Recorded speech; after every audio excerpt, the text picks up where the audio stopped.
Good evening guys, good evening mga idol. So muli namin mga idol, ayan si Ate Quincel, busog na, si Dodong, busog na din.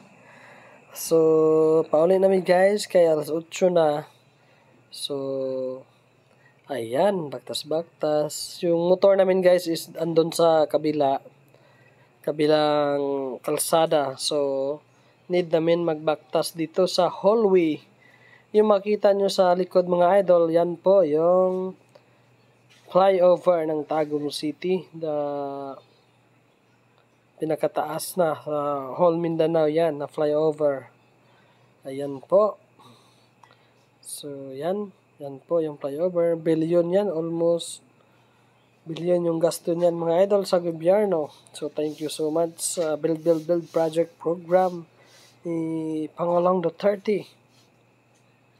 So yan, uwi na kami guys. Uwi na kami dahil busog na kami. So, para makapagpahinga na rin. Ayan, thank you so much for watching guys.